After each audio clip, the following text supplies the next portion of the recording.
Добрый вечер. В эфире Толковый печник. Привитание. Это Никевский Муляр Смилович.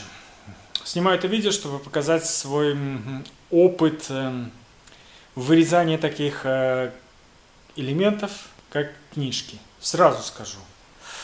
В конце концов, я это дело забросил.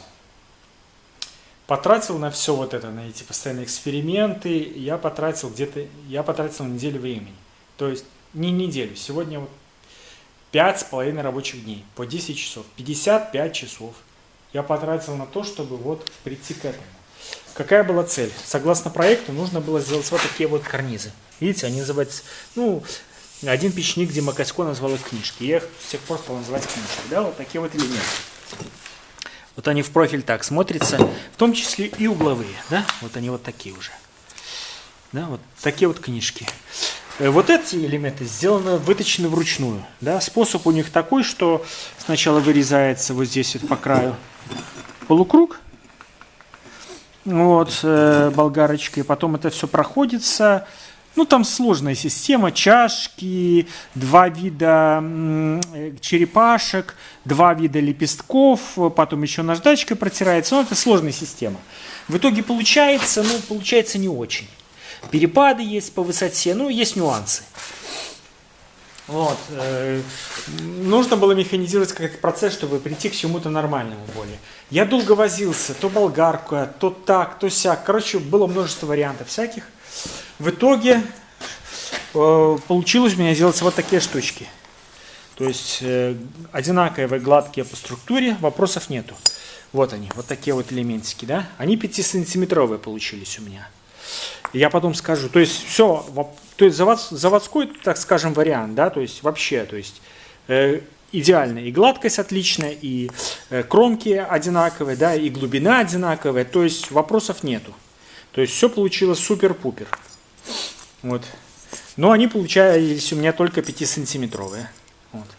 И я сейчас объясню, почему на это была своя причина. Вот был у меня один большой элемент, но это случайность, что он так вышел, потому что остальные... Вот за это время я столько перепробовал всяких, столько накосячил, столько отбил, столько прибил, столько перебил. Вот.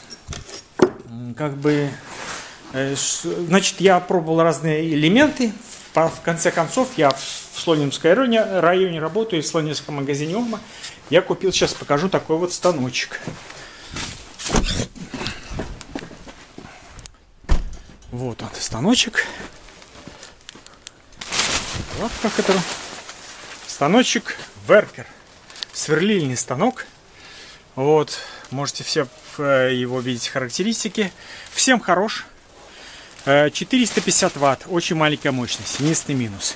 Я его настроил, то есть я выставил все горизонтали, все вертикали. Выставил так, чтобы сверло было по вертикали, шло постоянно. Да, вот весь путь проходило ровненько, без отклонений. Чтобы попадало сюда точненько в тиски, чтобы тиски были вот так вот прямо настроены. Все вертикали, все горизонтали соблюл. И не буду рассказывать, как долго я шел к этому пути. В итоге пришел к тому, что размечать нужно следующим образом. Вот, то есть здесь вот ставил отметку, прорезал, чуть меньше глубины полность прореза. Вот, и здесь тоже ставил отметочки, которые обозначали кромки, да, вот эти фаски Вот, и устанавливал сюда в тиски. Вот, сделал с таким образом метки, чтобы сейчас, секундочку, чтобы у меня попадало вот это сверло коронки, сверло алмазной коронки попадалось точненько вот сюда, в этот прорез конкретно, да, вот сейчас попробую снять, вот сейчас включу свет, и в этот прорез точненько попадало, вот, и здесь сделал тоже вот такие прорези, которые шли бы вот точненько вот сюда, под это сверло, и были перпендикулярные расположению стола. Вот тиски выставил таким образом. То есть, на все потребовалось время, чтобы, не просто сделать, а просто просечь фишку, понять, как это надо делать, почему так, почему не это. Вот. То есть в итоге сверло я настроил так, что попадало сюда ровненько в центр. Я вот точнёхонько в центр попадала, прижимала. Здесь вот, чтобы вот в эти прорези все попало. Выставлял так и резал. В итоге получались такие кромки. Поскольку ход у меня здесь 75 миллиметров, то я больше сделать не мог. А поскольку коронка сама толщиной 55, то, естественно, я больше 50-миллиметровых кусков получать не мог. Я пытался резать с двух сторон, но там плюс-минус пол... Да, где-то получалось, где-то нет. Плюс-минус полмиллиметра, небольшой перекосик, и уже выходило неровно. Но где-то стало получаться. Я пробовал бетонными коронками сначала. Вот, там у меня 45-я, 55-я есть коронка. Всем хороши, но есть серьезный минус. Очень серьезный минус. Они просто, ну... ломают. Они не могут резать кирпич, они его могут просто ломать. То есть они в основном заканчиваются вот отбиванием вот этих кромок. Вот. А я попробовал теперь эту чашку, она в принципе, эти не ломает, они прорезает. Единственное, что минус 450 ватт, ну как бы для такого дела это вообще ни о чем. Если бы это был хотя бы киловаттник, а лучше 2 киловаттник, то я думаю, что было все чики-пуки и он бы резал на ура. Но поскольку 450 ватт, надо подавать очень медленно и постоянно клинит. Я сюда постоянно воду лью. То есть я бы организовал, может быть, даже и подачу воды, знаете, по-другому. Но поскольку здесь мороз сейчас и все замерзает, то мне проще просто одной рукой двигать, а второй из бутылки лить. Скорость я выбрал некую среднюю, там 1600, что ли, на максимальной скорости тут все разбивается, все разлетается. Ну, минус здесь люфтит вот это держатель.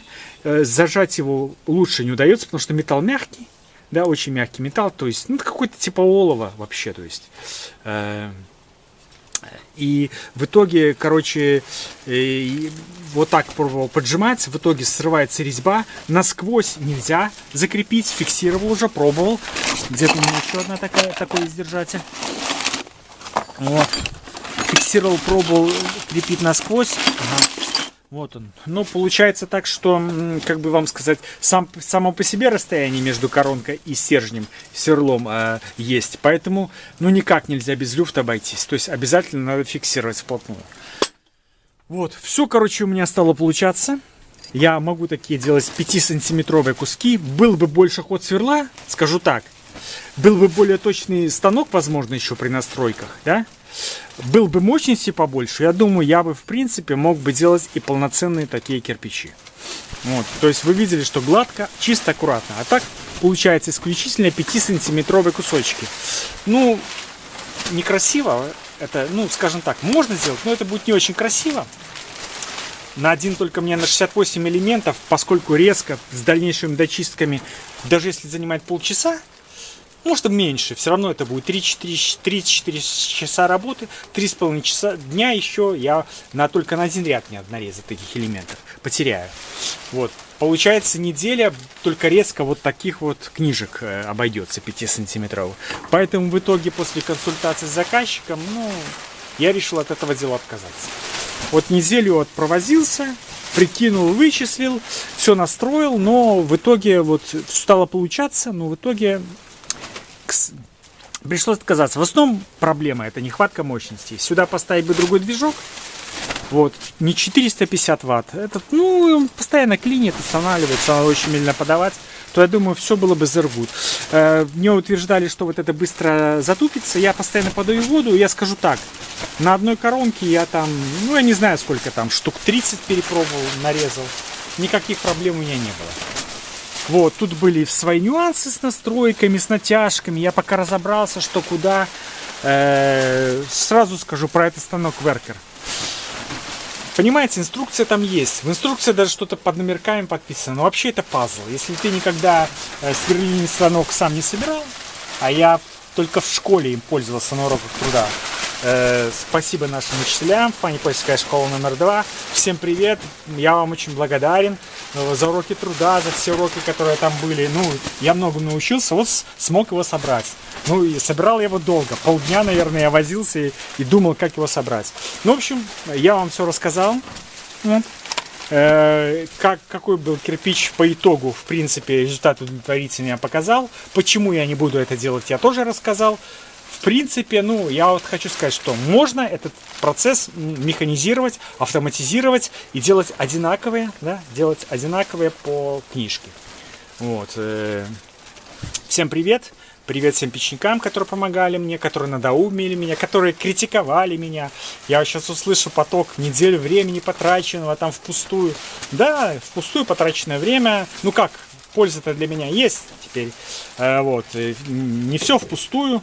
Вот. И знаний багаж приобрел немаленький. Ну, дело в том, что вот все знают, да, вот, что у меня нет семьи, я не женат.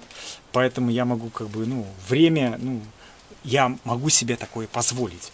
А, конечно, человек, которому нужно иметь семью, в неделю поработать, не положить ни одного кирпича в кладку, ну, это, конечно, ну, ужасно. Вот, так что, вот. Всем привет, до свидания. Спасибо, что уделили мне внимание. Может быть, кому-то это видео было интересно, полезно, может, кто-то что-то из этого получил. Ставьте лайки, подписывайтесь. До свидания. До новых встреч в эфире.